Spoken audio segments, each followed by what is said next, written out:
Classy knock to say the list. এক কথায় অসাধারণ এক ইনিংস। মুশফিকুর রহিম দলের সবচেয়ে অভিজ্ঞ ক্যাম্পেইনার লিটন দাসের সেঞ্চুরির পর এভাবেই ফেসবুকে পোস্ট করেছেন। লিটন দাসের এই সেঞ্চুরি করাটাও অবশ্য খুব একটা সহজ ছিল না।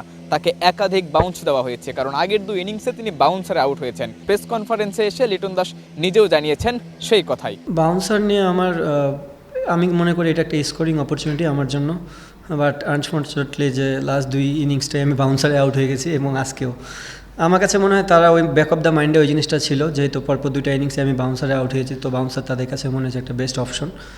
বাট আমি অনেক এনজয় করেছি বাউন্সার। পাকিস্তানি বোলারদের কোনো প্ল্যানিংয়ে এদিন কাজে আসেনি। লিটন দাসকে বাউন্সার দিয়ে তারা আটকাতে পারেনি, কারণ উইকেটটা সময়ের সঙ্গে সঙ্গে ব্যাটিংয়ের জন্য বেশ ভালো হয়েছিল।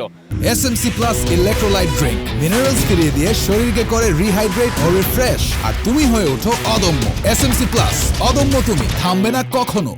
আর তাই তো এখানে আরেকটা প্রশ্ন থেকে যায়, যে উইকেটটা লিটন দাসের জন্য ব্যাটিংয়ের জন্য ভালো, সেই উইকেটেই আগামীকাল সকালে ব্যাট করবে পাকিস্তান। বাংলাদেশের বোলাররা সেই উইকেটে কেমন করবে? দেখেন, আমরা সর্বোচ্চ চেষ্টা করব। বলারদের দায়িত্বটা অনেক বেশি। একটা প্লাস পয়েন্ট হচ্ছে যে আউটফিল্ডটা খুবই স্লো, বল অনেক জোরে মারা লাগে বাউন্ডারি হওয়ার জন্য, এটা একটা পজিটিভ সাইন। বাট বলারদের দায়িত্ব নিতে হবে, কারণ সকালে যে উইকেট ছিল শেষ হাফে যায় উইকেটটা আরও বেটার হয়ে গেছে, তো বলারদের অ্যাকুরেসি আরও ভালো হওয়া উচিত। দ্বিতীয় দিনে বোলারদের নিতে হবে বাড়তি দায়িত্ব। ব্যাটার লিটন কুমার দাস নিজের কাজটা করে এসেছেন, এবার পালা বোলারদের। নিজেদের কাজটা যদি ঠিকঠাক মতো করতে পারেন নাহিদ রানা এবং তাসকিন আহমেদ, তাহলে বাংলাদেশ সিলেট টেস্টেও ডমিনেট করতে পারে।